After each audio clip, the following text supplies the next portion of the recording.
Madam Deputy Speaker, thank you ever so much for having the privilege of being able to bring this adjournment debate to the House today. In 1960, Somaliland emerged independent from the British Empire after many years as the British Somaliland Protectorate. And for 5 days it was independent before it took the step to merge with what was then the trust territories of Italian Somaliland, historic Italian Somaliland, to form a union. Both nations entered that union with optimism, with a sense and a view of creating a pan-Somalia, of where all Somalis would be able to come together. And actually the hope was for so many of those in Somaliland that actually this would be a union of equals. Sadly, over the following 30 years, those hopes and those aspirations of what might have been were not fulfilled. And indeed, as the years progressed, the situation got worse with military dictatorships. And instead of there being a tragic situation of people being discriminated against from the north of Somalia in historic British Somaliland, actually what started to emerge was attacks upon civilians.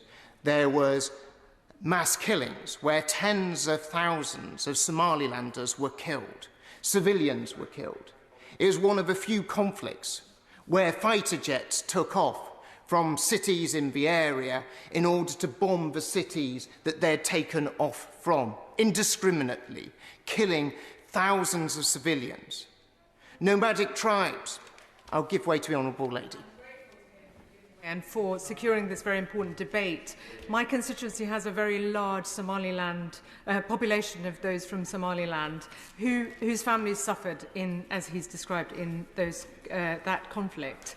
What we've seen is last year Somaliland celebrated 30 years of the Declaration of Independence. And they've built up their own independent government, own currency and democratic elections. They've shown the capability to establish a state. Isn't it time, in his view, that the UK government formally recognise their right to self-determination and recognise their need to be an independent state? I think the Honourable Lady raises a very important point, and this is the key point and reason for this debate, to actually discuss about the fact that Somaliland has developed so much. Because in those years of conflict, where so many Somalilanders were not just in the threat of their lives, but so many hundreds of thousands were displaced, both internally within Somaliland, but also externally. That dream and that vision of actually creating their own homeland once again, re-establishing those old territorial borders, burnt bright, and that is what they actually were able to achieve in 1991. I'll give way to the honourable gentleman. Giving way and draw attention to my interests as one of the vice chairs of the all-party group on Somaliland and being pleased to work with the honourable gentleman on these issues. Would he also pay tribute to my predecessor, Alan Michael, and indeed many members of the Somalilander community in Cardiff and across the UK for exposing those atrocities back at the time, including in this House and elsewhere, and explaining what had gone on to the world and commending them on what they did at that time. I'd like to pay tribute to the honourable member's predecessor and, of course, so many people who live within his constituency. And, of course, in his constituency is a very established Somaliland community that's been there far longer than probably either he or myself have been on this earth. And so this country has deep, deep links with Somaliland that goes actually not just back many decades, but goes back a century and more, with many Somalilanders calling Britain very much their home, as well as Somaliland itself. I'd give way to my honourable friend. First of all, I'm delighted that my honourable friend from South Staffordshire has secured this important debate. Many of us who've been supporting Somaliland as an independent state very much welcome the fact that he's here. On that very point, he will know, no doubt, that many of Her Majesty's naval ships for 100 or more years have had Lashkars from Somaliland, Stokers and others who have built the first mosques in this country. Would he not agree with me that recognising the Somalilanders here in the UK. It's about also recognising our own past and our own future together as investors in a new Africa and demonstrators that independent states that govern themselves well in democracies can really succeed, and we can partner with them. My honourable friend, the chairman of the Foreign Affairs Select Committee, is absolutely right. By taking the brave step to recognise Somaliland, we're actually not just opening up opportunities for Somaliland itself. We're actually opening up opportunities for British investors, British business to go there and work, very much creating the gateway to the Horn of Africa. I will give way to my right honourable friend and then my right honourable friend.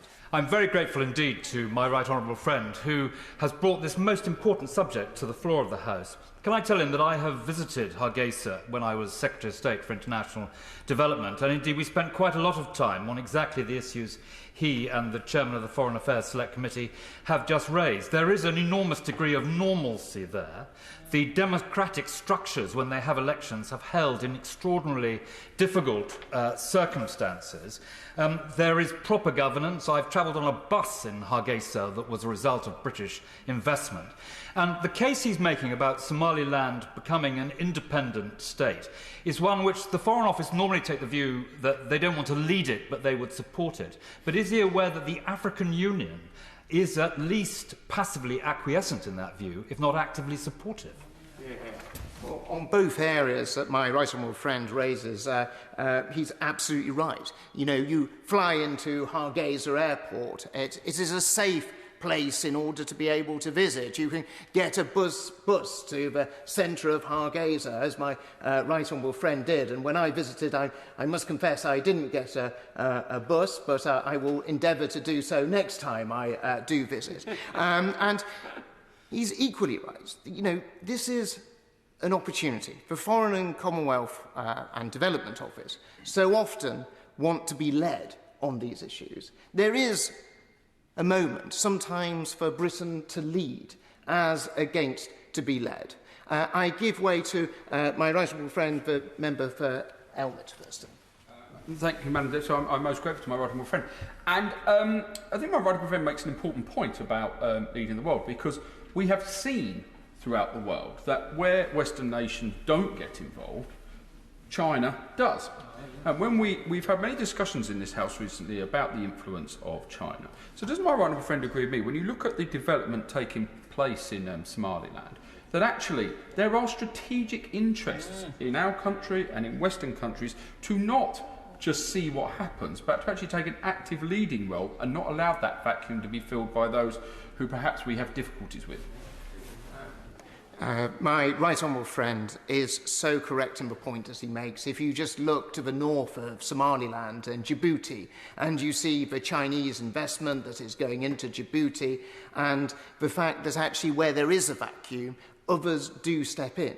And by showing the leadership that this country can show, by recognising Somaliland, actually it shows to those Somalilanders, it shows to the government of Somaliland the value that we put on their friendship and their partnership. I give way to my right honourable friend. I'm very grateful to my right honourable friend. I commend him for this debate, and I'm honoured to represent a Somaliland community in Swindon. Just building on the points made by right honourable members about the strategic importance of Somaliland, particularly its proximity to international shipping lanes. And we all know from British leadership under our good friend the Noble Lord Haig, this country led the way in dealing with the issues of piracy emanating from the Horn of Africa.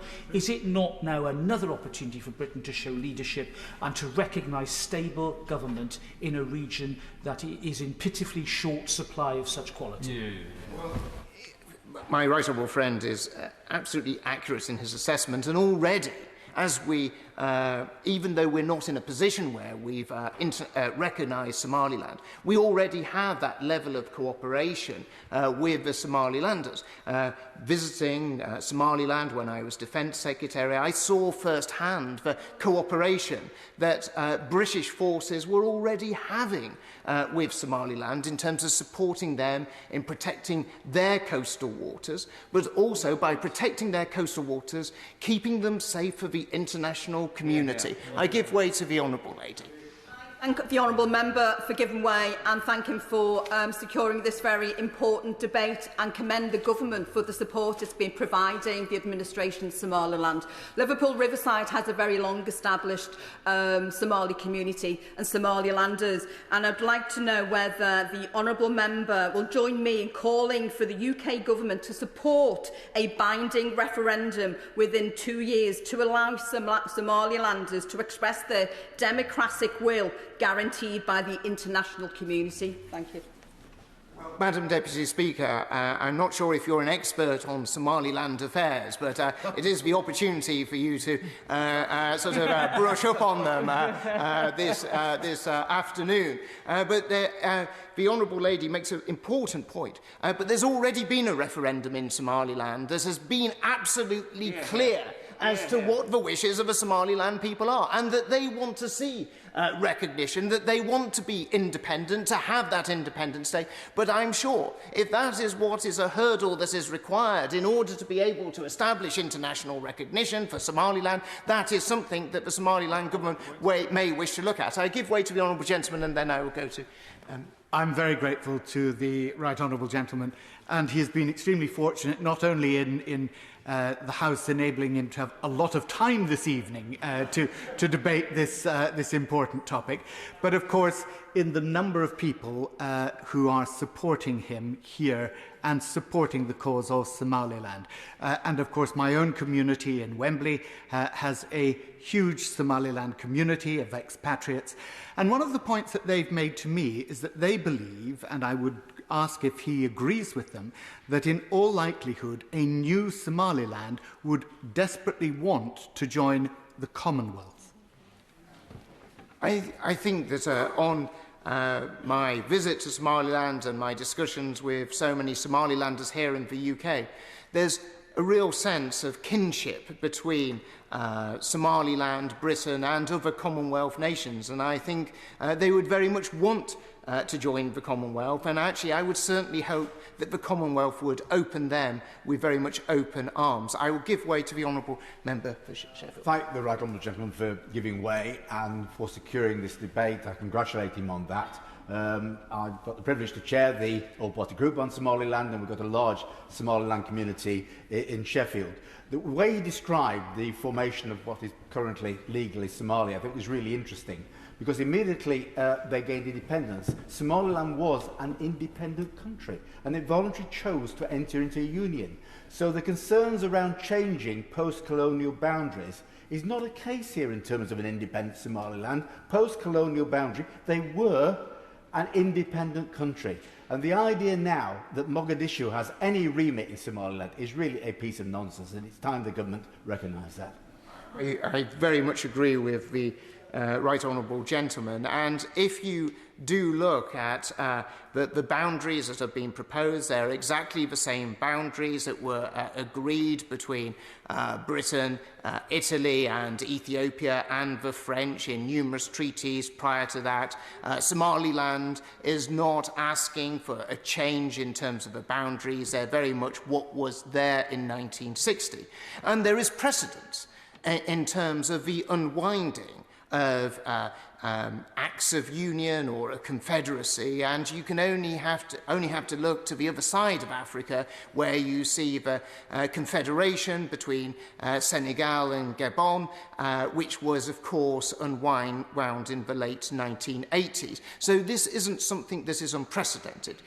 What we're suggesting is actually going back and recognising that were well-established international boundaries that we ourselves recognise and we ourselves drew up. I will come to the right honourable gentleman on the other side, but I'll just come to my honourable friend and then I will come to the next.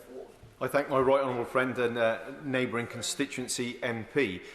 In the Defence Select Committee, we've just produced a report on the Navy and the importance of the sea in a defence capacity, and you just mentioned your visit as the Secretary of State for Defence. Do you believe, or does my right honourable friend agree with me, that it's vital that we recognise Somaliland due to the strategic importance of the location in a defence capacity? I think that my honourable friend is absolutely accurate in terms of pinpointing the strategic importance of Somaliland. And I think that's one of the many reasons as to why it's so vital, not for just Britain, but also for the United States and other NATO members, to lead the way in recognising Somaliland, not just because of the many brilliant things that they have done there, but also the strategic importance of the country and how we reinforce and support that government. I'll give way to the right honourable gentleman, the member for Ward. And to pursue that, is it not really desirable that a state that is stable in this region, which is becoming increasingly unstable, achieves that level of recognition? Because we talk a lot about supply chain vulnerability, and this is one of the most vulnerable places we found when even one ship blocking the Suez Canal caused ripples right the way throughout industry.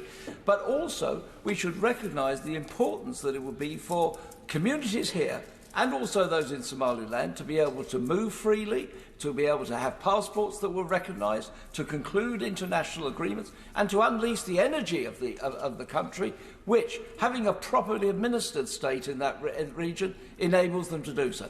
Isn't it time that we actually grasp this nettle and recognise Somaliland?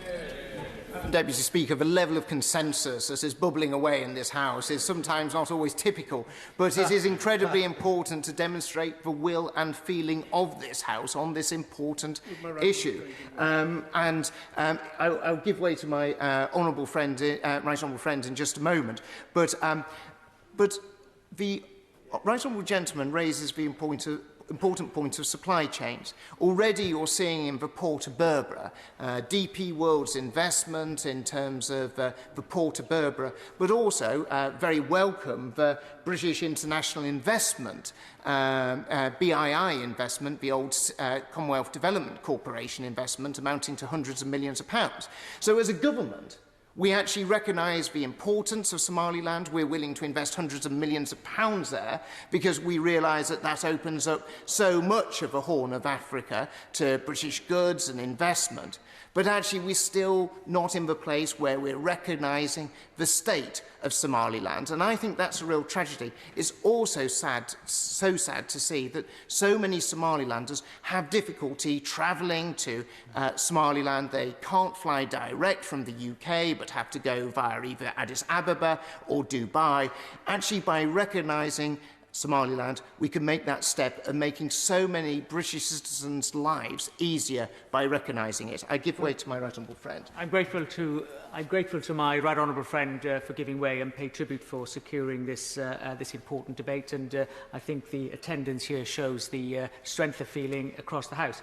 But does my right honourable friend agree that recognition can take several forms, and there are some interim steps that the government could take that would show willing, positive progress towards the formal recognition that we all want to see? And that could be steps such as the Department for International Trade, or the Foreign Commonwealth Office, in its responsibilities to the Department for International Trade, to channel food and aid through Somaliland, rather than seeing Somaliland at the wrong end of the supply chain, often ending up with a raw deal. Yeah.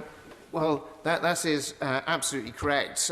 For so long that international development aid has been channelled through the Federal Republic of Somalia, through the government in Mogadishu, which has sadly meant that actually those people in Somaliland have often not got the level of assistance that actually this government was expecting them to get. And a perfect example of that was on vaccines. A large supply of vaccines was sent for the people of Somaliland, but it was channelled through the government in Mogadishu. So by the time it arrived in Somaliland, sadly, most of those vaccines only had a few days left in order for them to be dispensed. I'll go to my right honourable friend and then I'll go to the honourable gentleman.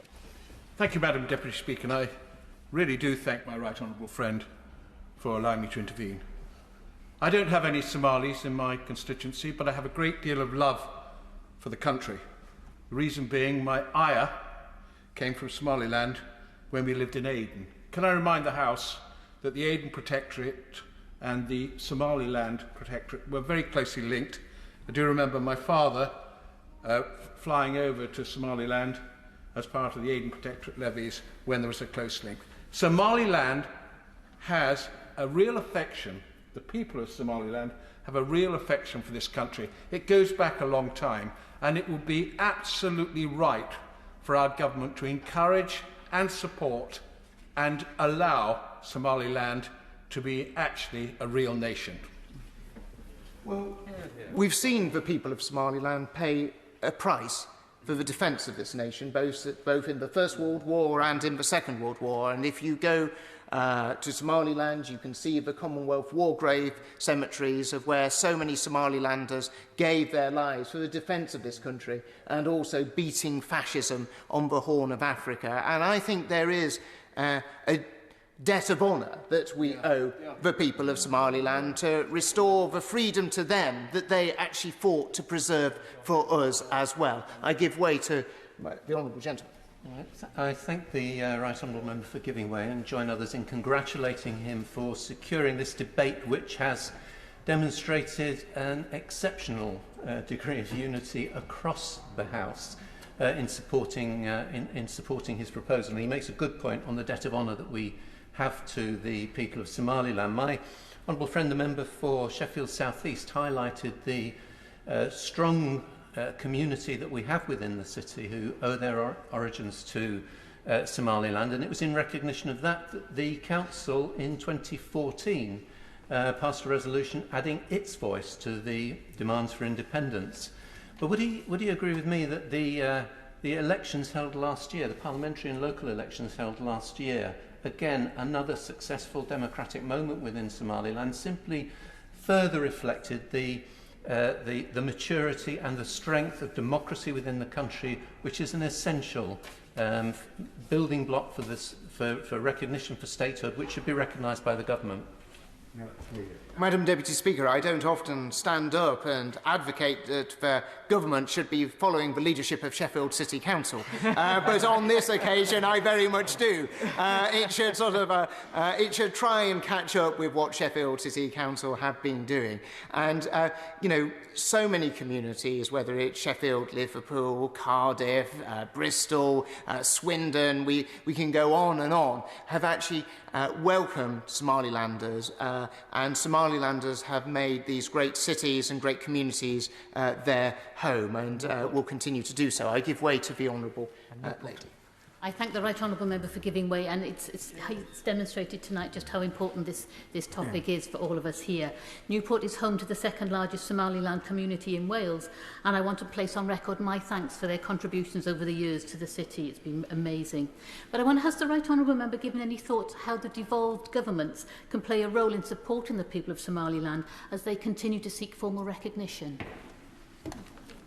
Well, I very much believe that this is a United Kingdom endeavour where we can all move forward with actually building those already existing bridges, but making them stronger between the United Kingdom and Somaliland. And actually, we've seen in municipal government and devolved government many steps already trying to encourage the links between our great nations of the United Kingdom and Somaliland. But now is really the time for the UK government to take the lead, for the Foreign, Commonwealth and Development Office not to be shy, not to think that policy is stuck in the 1960s, as has been already touched on by a number of members in this House. I'll give way to my honourable friend.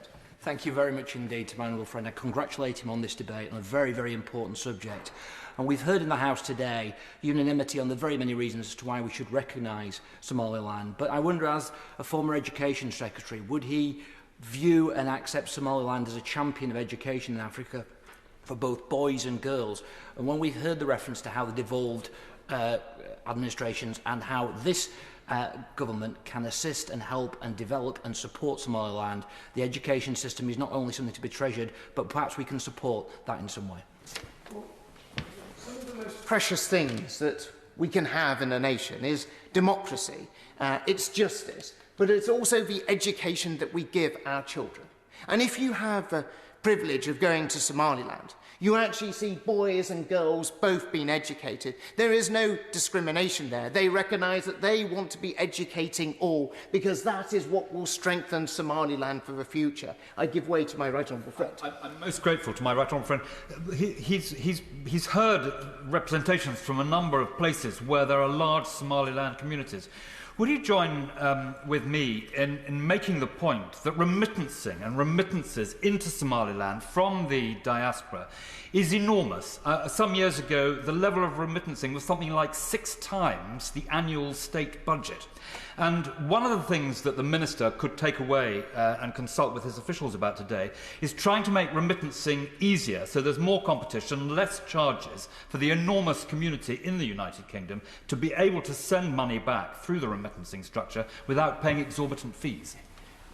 My right honourable friend is right to highlight the importance of remittances going into Somaliland. And actually, this government doesn't make it easier for people to be able to do that. And because this government takes a view that Somaliland is lumped in with Somalia, it makes it much more difficult for businesses to be able to operate there, make sure that there's a flow of money from the diaspora community in this country going back to Somaliland. And it's a very practical measure that the FCDO, working with Her Majesty's Treasury, could actually take up, look at, and how they could make those improvements. And I hope my right honourable friend, the Minister, will actually able to respond to that in his comments at the end of this debate.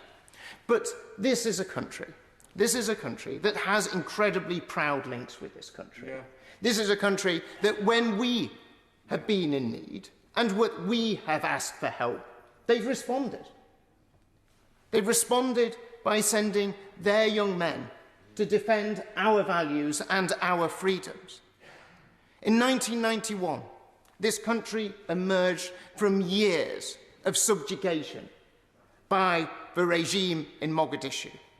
It emerged from having had their children, having had so many citizens killed in cold blood. And it was able to establish its borders once more. It was able to put the structures in place for a legal system and elections. All across Africa, we are always asking for them to have a proper legal system, to educate their boys and their girls, and to make sure there is the establishment of democracy. Well, in May of last year, you saw the parliamentary elections in Somaliland, and they were peaceful, they were calm, they were fair. You saw the rollout of iris technology, the first use of this technology anywhere on the continent of Africa, to make sure that they were fair and they were properly run. All of this goes to show the maturity of this country. You've seen in Somaliland, you've seen different parties enter government and leave government, not questioning the veracity of their opponent's claim. Indeed, if I recall, there's one election, presidential election, was a margin of 80 votes. And that vote was accepted, and you saw that peaceful transition. I can't help thinking that there are some Western democracies, if a margin was quite so close, there might have been a little bit more controversy than what you saw within Somaliland. Somaliland has been this amazing shining beacon of everything we want to see flourish in Africa. It is the example that we want others to follow. But they need our help and they need our assistance, because around them they see real challenges. To the south in Somalia, you see the challenges of Al-Shabaab there. You see the disorder and the difficulties in Ethiopia. You see some of the real security challenges in Djibouti. Somaliland is a country that wants to be our friend. It's a country that turns to us and they ask us to show leadership. So I ask my right honourable friend, instead of delivering the pre-prepared brief that no doubt every Foreign Office minister has given for the last 60 years, show some guile, show some leadership, show some imagination, show the fact that he is a politician, not merely a tool of Foreign Office officials in order to read their words. I've worked with him in the Whip's office. I sure saw some moments of merit. But actually, as politicians and this House, we need to show leadership on this issue. We need to show our friends in Somaliland that we are willing to defend them as they have defended us. So even if he cannot give us all the promises that we would like to see, even if he cannot say that we can recognise Somaliland at the dispatch box today, he needs to go away, and we need to sit down and work out how we take those next steps. Because we cannot spend another 30 years pretending the reality on the ground of the existence of an independent Somaliland doesn't exist because it's not on the Foreign Office map. We need to respond to those realities. We need to lead on foreign policy. We need to show our Somaliland friends that we are there for them and that we will deliver for them. And we will not just talk about our history, but we'll talk about how we can make our history together in the future. Stephen Doughty.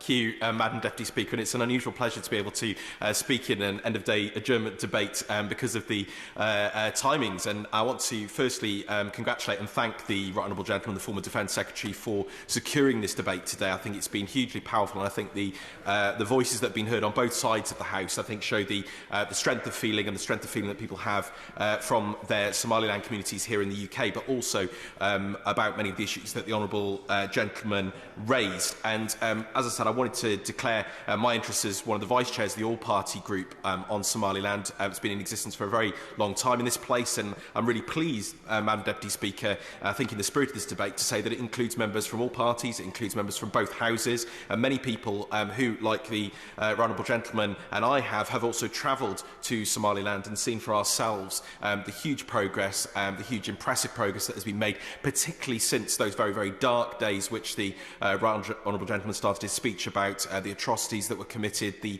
literal levelling of Hargeisa, the capital city, and the remarkable progress that there's been since, largely driven by Somalilanders themselves and by members of the diaspora. The Right Honourable Gentleman, the former International Development Secretary, who's still in the chamber, mentioned the importance of remittances, the role of Somaliland communities here in the UK in raising funds, of supporting projects in Somaliland has been absolutely crucial to that rebuilding since those very dark days. And I also, as I said, wanted to pay tribute to my predecessor, Alan Michael, who did so much in this place before to raise the concerns of Somaliland and to work with people from very many different parties and different communities and different civil society groups, and indeed different parties in Somaliland, to ensure that friendship and that progress continued.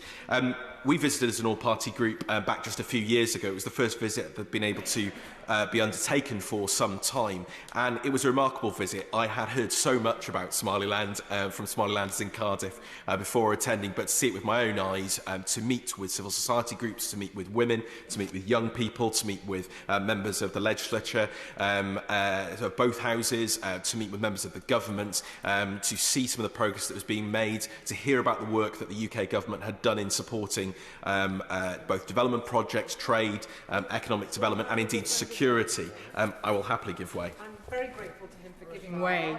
Does he agree with me that, as well as recognition, we should also recognise, as he's done, the important contribution Somalilanders have made in the development agenda, and that the government's decision to cut the aid budget from 121 million between 2020 to 21 to 71.2 million this year is setting the nation back, and the government needs to reconsider that budget as well?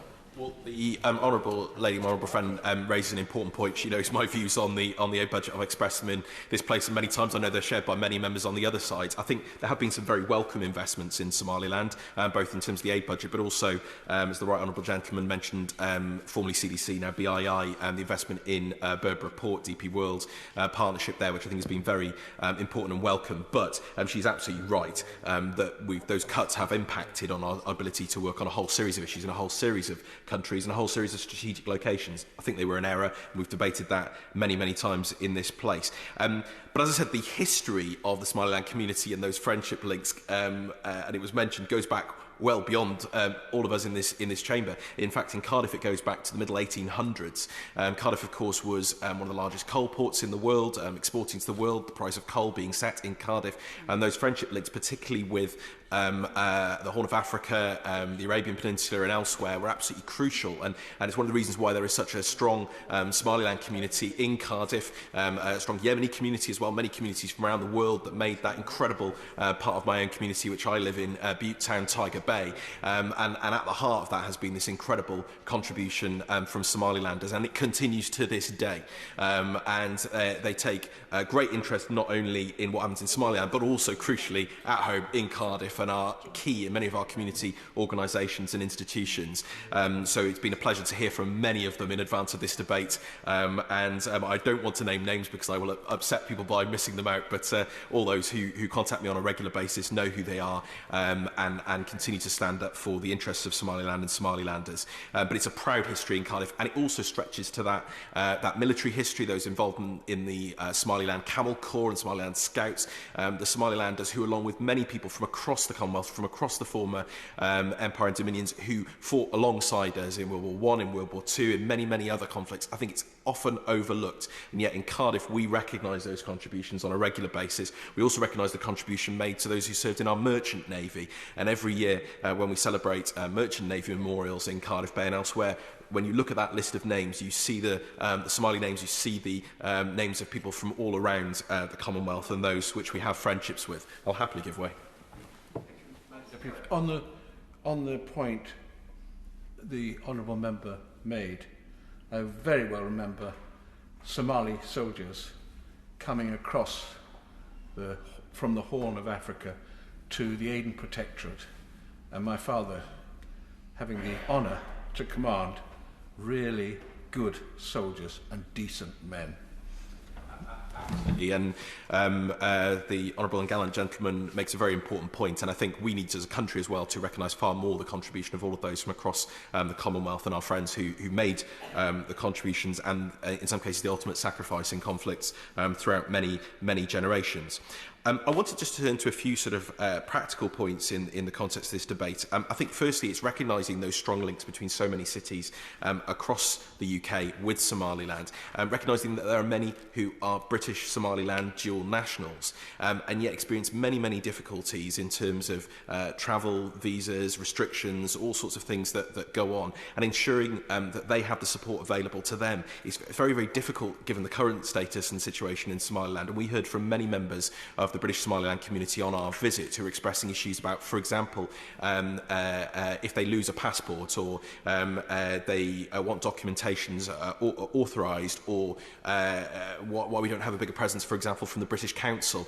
Many, many things. I met young people who want to come and study here in the UK, who want to build links between the universities and educational institutions in Somaliland with the UK, but are often denied those opportunities. And I think we could be doing so much more on a practical level as well to support those who have that dual nationality and dual heritage. Absolutely.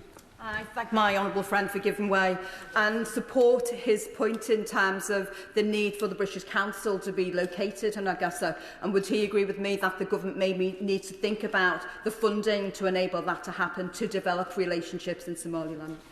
Absolutely. I mean, the British Council play a key role around the world. It's been deeply concerning. Again, an issue being raised on all sides of the House about the cuts that we've seen to them. But this was an issue that was specifically raised when we were there, and I hope that our links in that area can develop. I wanted to mention the huge progress that there's been on health in particular and development. I've had the pleasure, as many have across this House, of meeting the remarkable former First Lady, former Foreign Minister Edna Adan on many occasions. And if members haven't listened to her Desert Island Discs and other fantastic interviews with her, I'd strongly encourage them to do so. One of the most remarkable women I've had the pleasure of meeting. And I had the pleasure of visiting Edna's hospital that she helped resource and establish and has helped sort of fund out of her own pocket significantly. Maternity hospital, a training hospital to improve maternal health outcomes in Somaliland. Again, remarkable work being done there, but so much more that could be done if we would develop our friendships further and ensure that there was the support there for that. We've seen remarkable progress in education. I visited Hargeisa University, a remarkable place doing brilliant work, where the majority of students, I understand, are women, are girls. Again, exactly the sort of example that we want to be setting around the world, ensuring that young women and girls have those opportunities and are able to thrive and seize all the opportunities that should be available for them, whether that's in Somaliland or elsewhere on the global stage. I'll happily give way. I thank my honourable friend for giving way, and he's making a very powerful contribution in a debate that's been extremely good. Does he agree with me that Somaliland does stand as a beacon of hope and actually and showing what can be achieved in that sort of situation of democracy, and actually that's part of the reason why the UK government should officially recognise it for that work that it does and the leadership it can offer within Africa? Well, I think that the leadership and the example that Somaliland has shown is there for all to see, and it's certainly there for those who've had the pleasure, as I have, of visiting, and I think it's long overlooked. Actually, it's progress in so many areas. The progress made in trade and the relationships we met with many businesses there who want to expand their trading relationships with the UK, who want to expand the trading relationships with their neighbours. Indeed, that's one of the crucial driving factors behind that investment in Berbera Port by DP World, by the UK and others. Absolutely critical, not least when other trading routes may be more difficult, may have the interests of other strategic, not what I want to say opponents, but other challenging countries in the world who may have a different agenda. It's absolutely crucial that we're getting in there and supporting those trade links and supporting the development of them. The politics has already been mentioned. Significant progress in elections and democracy, the holding of multiple elections, both at the presidential, at the parliamentary level. I've met with representatives of all the parties, civil society. Not everything is perfect. But there has been significant progress over recent years, and indeed we have played, as the UK, a key role in supporting the practicality of elections and ensuring that they are free and fair, and also through the election observation missions, which have often had strong UK support and contingents. The security situation has been mentioned as well. I would love to see the day when a more reasonable approach is taken to the travel advice for Somaliland. There have been some improvements recently, but unfortunately some of the travel advice puts off people travelling and building those links. I do urge the FCDO to look at that again and see whether they can be more open about the travel advice to Somaliland, because in reality, it's a very safe place. It's a place that you can do business, you can do education, you can travel, and we don't want to see potential friendships and links being pushed away. The strategic location of Somaliland has been absolutely rightly raised by a number of members in the House in the debate tonight, and particularly by the right honourable gentleman proposing the debate. I think there is a very serious concern here about the activities of opponents, whether that be Russia, China, others operating in the region. We have a strong friendship. Somaliland wants a strong friendship with the UK. This is a key strategic location. I think it would be very foolish if we didn't recognise that in terms of our global Britain strategy and our wider strategic posture around the world, not least with a place that wants to have that close friendship with us. I'll happily give way.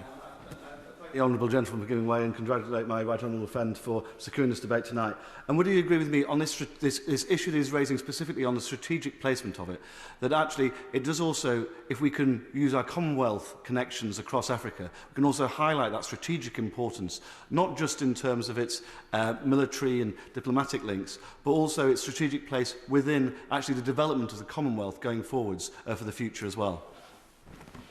it's been a point that's been raised with me by the Somaliland government and by members of the Somaliland community on a number of occasions, and indeed as an all-party group, we previously raised the question of, for example, that even though that's not they couldn't attend as a full member of Commonwealth Summits, whether an observer status or an attendance in another capacity might be possible even now. And certainly building links through the Commonwealth and building links through other international organisations is going to be critical. As I mentioned, it was a delight to have the support of the International Parliamentary Union in terms of our APPG links, because I think there's huge opportunity there, for example, for mutual training and exchange and links between our two parliaments, and a real mutual desire to do that on both sides. And again, through the Commonwealth, that could be also key. But I wanted to end, Madam Deputy Speaker, by just re-emphasising the huge contribution that Somalilanders have made to Cardiff, that they've made to the UK, and that the huge benefits that come out of that mutual relationship of friendship and respect. I think it's a relationship that hasn't had enough attention. It's a relationship that needs far more attention, both from our government and indeed in this place. And I'm really delighted today by the voices that we've heard speaking up a friendship of support and solidarity with Somaliland. I think that shows a very strong message to the government, and I look very much forward to hearing what the Minister has to say. Jim Shannon. Madam Chair, and it's an absolute pleasure to make a contribution.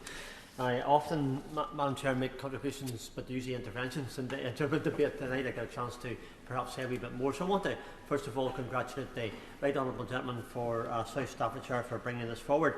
In his introduction, he said many things which I totally agree with, but he mentioned the words the union of equals. I would hope that the result of this would be that very request that the Honourable Gentleman, Right Honourable Gentleman referred to would actually take place. Also, there's been much talk about the Somaliland citizens having supported the United Kingdom, Great Britain and Northern Ireland through their participation in wartime activities and alongside them, and that's very important. So that strong relationship is very clearly there, and I believe that our Minister hopefully will reply in a very positive response. And I would wish to perhaps, Madam Chair, tonight draw the House's attention to something that concerns me. I'm Chair of the APPG of Freedom of Religious Belief, and I want to speak very quickly on that because the Honourable Right Honourable Gentleman referred to that in some of his contributions, as others have. So I want to draw the House's attention to the situation of Christians in Somaliland. Of course, it is heartbreaking that so few Christians remain in Somaliland, having been driven out due to extreme persecution or even killed. It is estimated that only a few hundred Christians live there today, but it is impossible to know the exact number due to the secrecy that they are forced into as a result of the very divisive clan mentalities and vigilantism that pervade that country. Christians suffer ostracisation and discrimination from their wider families and the communities wherever they are discovered, and the few Christians remaining in Somaliland are forced to worship in secret for fear of attacks from extremist groups like Al-Shabaab, that the Right Honourable Gentleman referred to in his contribution, propagates anti-Christian ideology and threatens converts to Christianity with execution upon discovery. The women in Somaliland are in many cases under threat. The situation is even worse for those who are discovered to be Christians, fearing rape, forced marriage or being stoned to death. So I would hope that tonight's debate will illustrate and raise awareness about those things, and perhaps maybe in the requests that we're making these things can be addressed, because I think it's central, and I believe it's central, and our government has made it central in relation to the ministers they've appointed, that when it comes to foreign policy, that we have a particular focus upon religious persecution and the persecution of ethnic minorities and the issues of human rights. So those are key to where I am. So I would make a plea to my Minister and to government for those improvements and those things to be central to any steps forward, which we all, I believe, in this House tonight wish to see. I don't have in my constituency any people that I'm aware of from Somaliland, but it doesn't make my contribution, Madam Deputy Speaker, any less of a support for what the Right Honourable Gentleman has said, and to those who have, like the Honourable Gentleman who spoke just before me, who very clearly has a very strong community. While political factors are undoubtedly at play in this conflict, the religious motivation for attacks in this region cannot and should not be denied, with Christians suffering the worst of this persecution.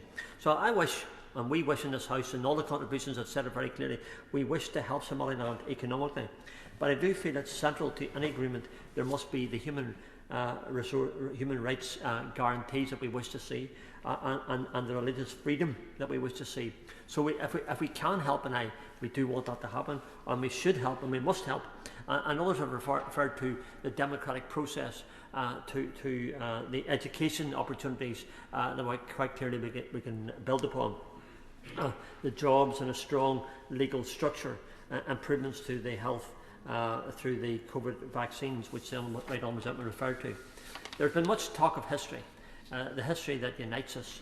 But today, I believe that we also, and I think it's really important when we look back in history, and I love history. Madam Deputy Speaker, it's always been probably one of my few subjects that I probably enjoyed at school and did very well at. But I believe that we also must now, through this debate, look to the future.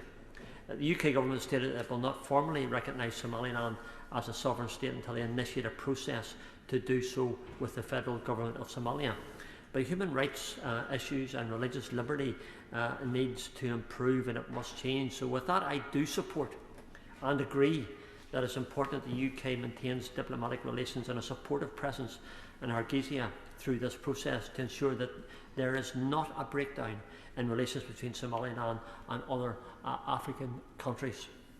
Again, I thank the Right Honourable Member for South Staffordshire for bringing this matter to the House and the adjournment debate, which has benefited from a large number of Right Honourable and Honourable Members who all collectively want the best for Somaliland. I believe the Minister wants the best for Somaliland as well, and its people.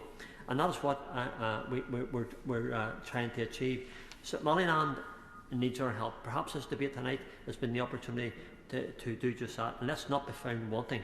Tonight the time has arrived, and I believe the contribution of all those who spoke tonight is an indication of our request for our government, our Minister, to do well for them. Thank you so much. Kerry McCarthy. Thank you, Madam Deputy Speaker. I didn't intend to speak at all, but I'm glad to have the opportunity to say a few words. And I do want to start by congratulating the Right Honourable Member for South Staffordshire for securing this debate today. When I was first elected in 2005, I was only selected as the candidate for Bristol East about 10 weeks before polling day, and during that very short election campaign, I was approached by people from the Bristol Somaliland community. First that I even heard of Somaliland, and let's say by the time I came into this place I was very much a firm supporter of the need for recognition.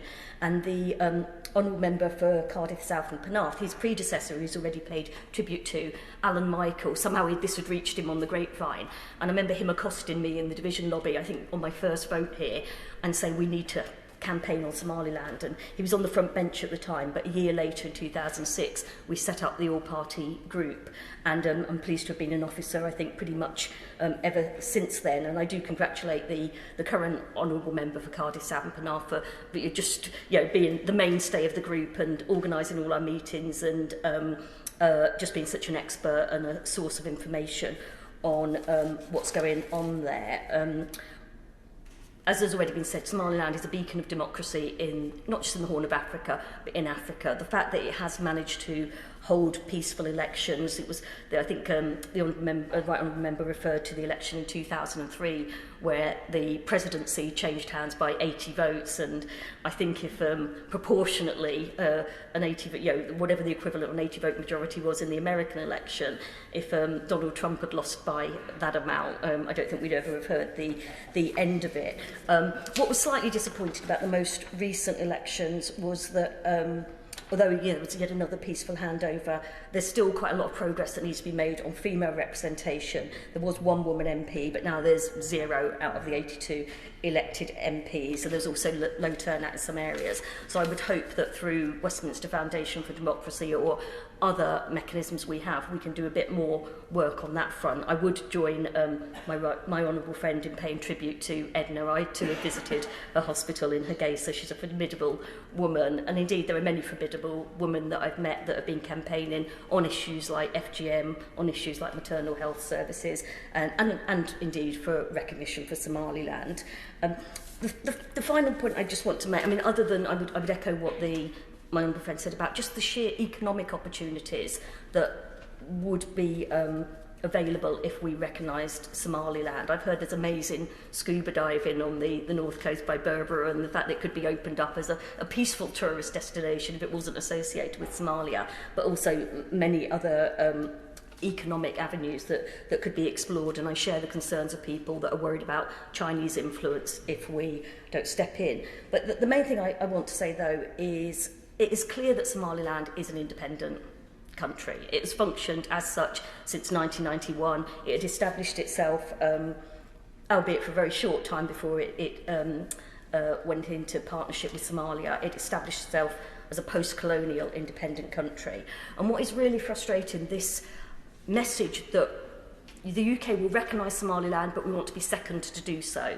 And sometimes there's a bit of concern about being seen as too colonialist, and it's rather patronising that we are the ones that grant nationhood on the country.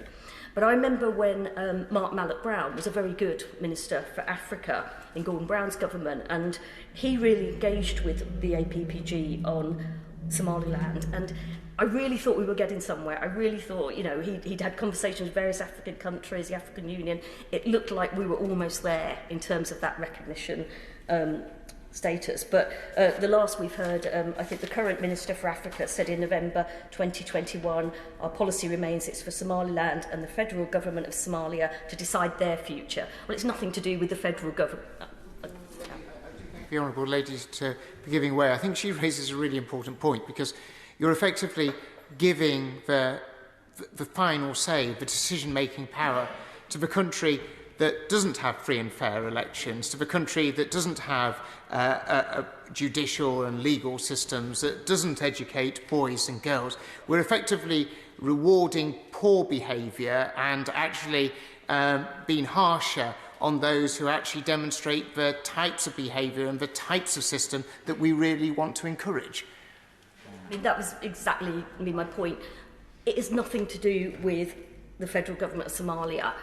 The future of Somaliland should not be in their hands, and we need to be brave. We need to step up to the plate.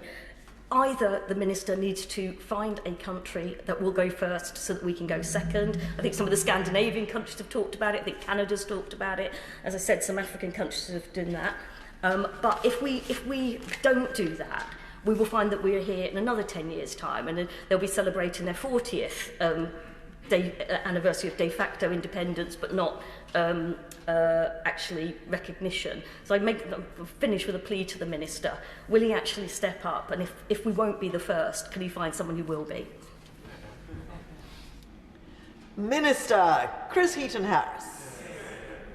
Thank you, Madam Deputy Speaker, and I'm very grateful to my right honourable friend, the member for South Staffordshire, for securing this debate, and have learnt of his long-standing and enthusiastic engagement on Somaliland. And I'm afraid, probably like so often in the past, I feel I might well disappoint him a tiny bit today, but I will try and answer many of the points that he has made. And I'm also grateful for what has genuinely been a pleasure of a debate to listen to, for all honourable and right honourable members for their contributions, from Bethnal Green and Bow, Cardiff South and Penarth, my right honourable friend from Elmet and Rothwell, right honourable friend for Sutton Coldfield, right honourable friend for South Swindon, the chairman of the Foreign Affairs Select Committee, Liverpool Riverside, Brent North, Wolverhampton South West, Worley, my right honourable friend for the Vale of Glamorgan, my right honourable friend for Beckenham, Sheffield Central, Newport West, Bury North, Nottingham South and North West Durham,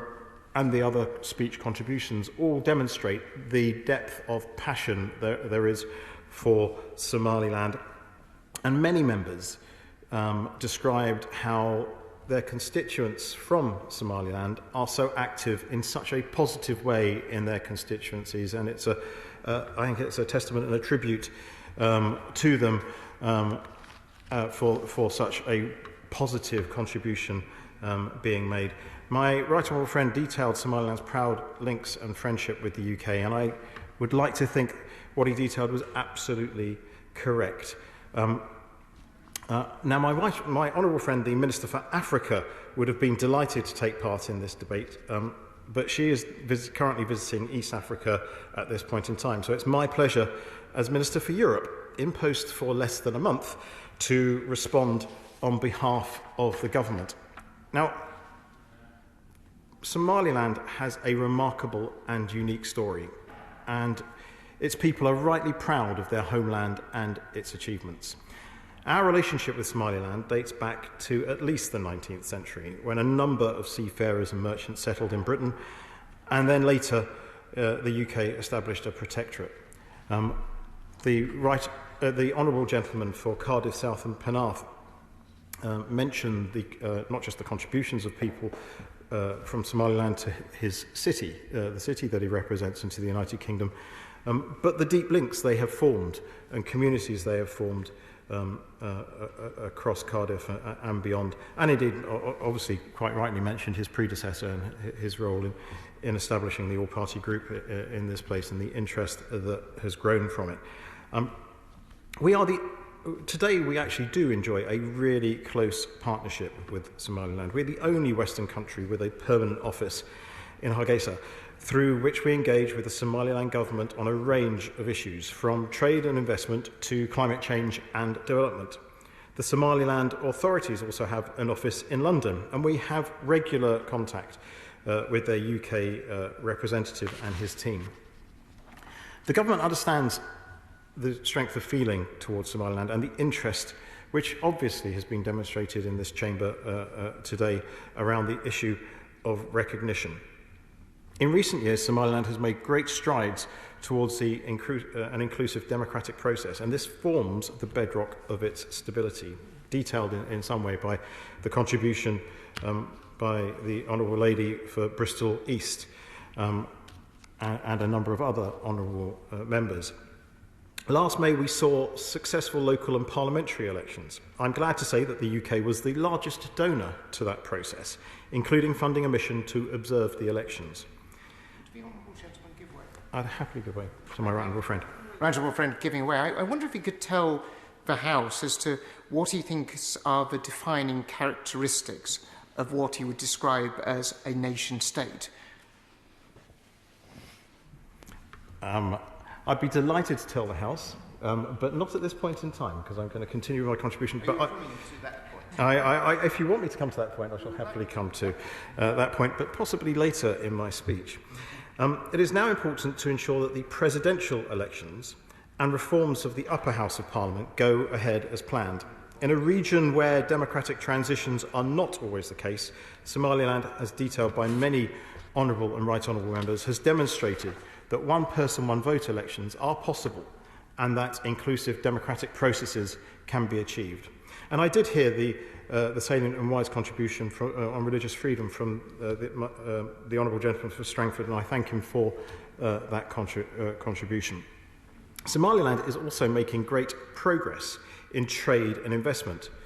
The development of Berbera is the most notable example. By 2035, trade through there could support more than 50,000 jobs in Somaliland. We've also forged a partnership with Dubai Ports World to invest in logistics facilities along the Berbera corridor, which runs from the coast of Ethiopia.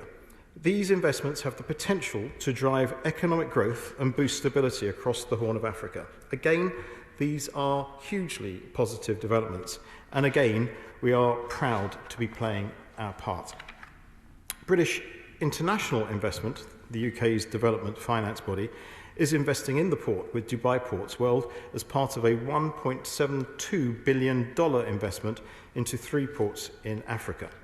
And we are using official development assistance to construct a new road bypassing Hargeisa that means journeys past the city will take hopefully, just 30 minutes. in just 1 second, I will, yeah. Instead of up to 12 hours in the, due to current congestion. Not only will these investments boost prosperity, they will bring greater regional integration, which will support peace and stability. I thank my right honourable friend for giving way, and I think he raises a very interesting point about the fact that the UK government has felt the ability to invest in the Port of Berbera and also in the infrastructure of Somaliland. I wonder if he could sort of maybe come to the point of actually saying to the House as to whether he thinks such a level of investment would have been able to be done in Somalia, and I think the answer would be no because of the security implications, and I wonder if he could lay out to the House what are, in his view, the defining characteristics of a nation state, and we could then maybe he could comment as to whether he thinks Somaliland correspond to any of those defining characteristics. Thank my right honourable friend for his contribution, and I was going to come on, obviously, to the point of security immediately, because we've also collaborated on security. The UK has supported training on human rights for Somaliland police and security services and have contributed to 20 years of work on mine clearance. Happily, we expect Somaliland to be declared mine-free in the near future. Somaliland... I'll give way another time to my right honourable friend. I thank my right honourable friend. I just wonder if he would able to, as in the spirit of debate, as of course which his chamber is for, if he'd able to respond to either of the two previous questions he had answered as to whether he thinks it would be likely that the British government would have been able to make the investment in Somalia as they have done in Somaliland, and also whether he could set out what he believes the defining characteristics of a nation state, both of which I think he should be able to respond to as a minister. I thank my right honourable friend for his contribution yet again, and as he asked me a question that he then answered in the same question, I will continue with my speech. Somaliland has also made strong progress in development, which we have been proud to support. Education, particularly for girls, is a priority, as it is across all of our work. Our Somali Girls Education Programme has reached over 13,000 girls in Somaliland to support their learning and transition from primary to secondary school, a point that I know my colleague from Bury North has well noted. Through the Global Partnership for Education, the United Kingdom has supported the development of Somaliland National College for Education and trained nearly 2,200 teachers. Sadly, climate change is having an increasing impact on Somaliland and the wider region, and we are very concerned about the current drought, which has resulted in acute water shortages and reduced food security, particularly for 800,000 people living in rural areas. Early action is essential, and the UK is developing a package of measures to address the drought. We are also working with international partners to ensure additional funding is made available as soon as possible. Now, the strength of the partnership between the United Kingdom and Somaliland is clear, but I know that sovereignty remains at the top of the agenda for many people from Somaliland. So, I'd like to address that question. I acknowledged earlier the strength of feeling around this issue. It is one of real importance to people in the region and in diaspora communities around the world, and there are a range of views on the subject. Strong convictions exist on all sides of this debate, and in part this reflects the complex and at times painful history that has followed the brief independence in June 1960 of what had been British Somaliland. The United Kingdom government's position on this matter has been consistent, and it will not come as a surprise to my right honourable friend, the member for South Staffordshire, as it is exactly the same as it was when he was in government. We value the close and productive relationship with Somaliland, but in line with the rest of the international community, we do not recognise it as an independent state. We firmly believe that it is for Somaliland and the federal government of Somalia to decide their future. It is for neighbours in the region to take the lead in recognising any new arrangements. One second. Happily give way to the honourable. I'm grateful to him for giving way, and I just wanted to draw a parallel to the country I was born in, Bangladesh. And the UK government, then government, did take a leadership role and supported the right to self-determination of the country I was born in the war of independence between Pakistan and Bangladesh. It didn't say that Pakistan should be determining the future of the independence of what became Bangladesh. Does he not see how ridiculous that position is that he's taking? No, I don't, and I believe that it is completely correct for neighbours in the region to take a lead in recognising any new arrangements. I happily give way to my right honourable friend. Generosity of my right honourable friend. And, you know, if we take the position that he's espousing at the dispatch boxes, that he wants there to be discussions between Somaliland and the Federal Republic of Somalia, and that's something that people have engaged with extensively for many, many years. Doesn't he also recognise that the fact that, you know, it cannot be the situation where the Federal Republic of Somalia can have a veto over the independence, and actually Britain does have a role in convening these discussions, leading these discussions, especially as the UN penholder on Somaliland and Somalia? My right honourable friend makes a proper point in this area, as he always does. But I'm afraid to say that, you know, the UK government position on this matter has been consistent, and was consistent in the time that he was within government, and remains the same. That we have long encouraged dialogue between the authorities in Mogadishu and Hargeisa on their future relationship, and we continue to do so. I'll happily give way to my right honourable friend. Thank you very much, Deputy Speaker, and I thank my right honourable friend for allowing me to give way. A nation state, according to me, is some grouping of people that all speak roughly the same language and have a similar heritage. And the actual truth of the matter is that they become a nation state when people recognise them.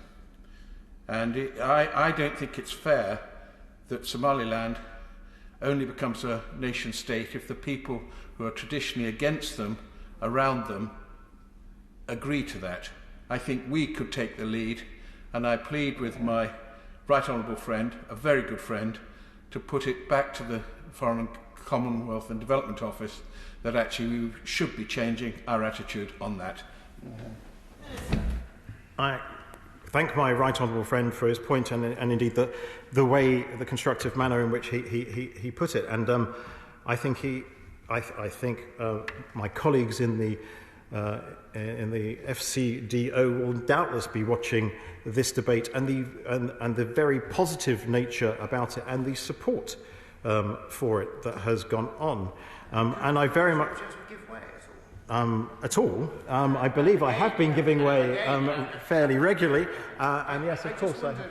If my right honourable friend could inform the House as to when the policy on Somaliland was actually last reviewed, and as to how extensive that review of policy was. As Minister for Europe, I'm afraid I cannot give the honourable gentleman that information, but I would happily write to him. And I was going to... Yes, of course, I happily give way to him. He's been very, very generous. On a practical point, following the interventions that have been made, he's well aware that there is huge political instability in the Federal Republic of Somalia at the moment, including within their government, huge chaos, infighting, and many other problems going on. Who should the Somaliland government be having discussions with? This is a practical question that they have certainly raised with me, given the chaos that we've seen in Mogadishu in recent months. I thank the honourable gentleman for his point, and the answer is with its neighbours, with the African Union, and those that are properly interested, and indeed there is a representative body in this country which we do engage with, and those conversations should obviously continue through those appropriate routes. Now, I do understand. My right honourable friend will notice that and did mention that I am a politician. I do understand that this position obviously cannot please all parties, and I recognise that the supporters of Somaliland independence will continue, quite rightly, to make their case. But let me conclude by assuring the House that whilst we believe that it is for Somaliland and the federal government... Order. Only temporarily.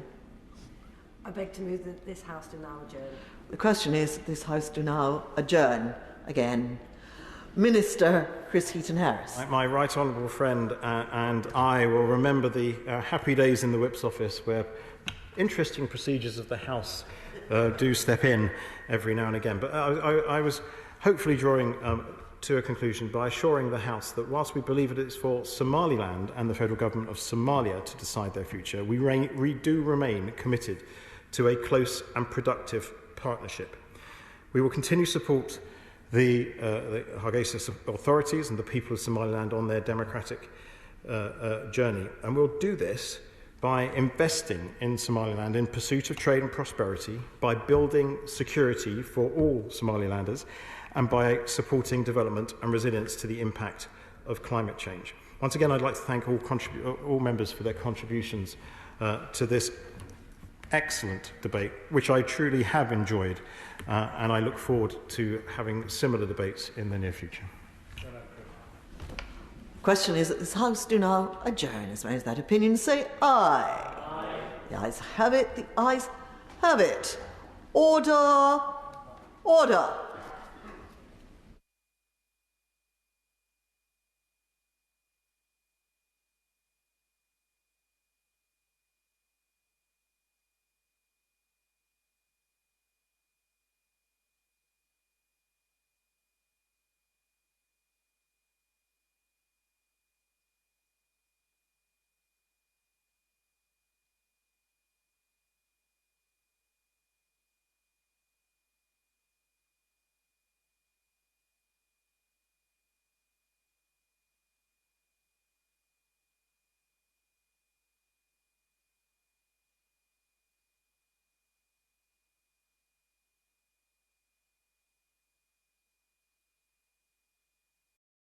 The proceeding has ended.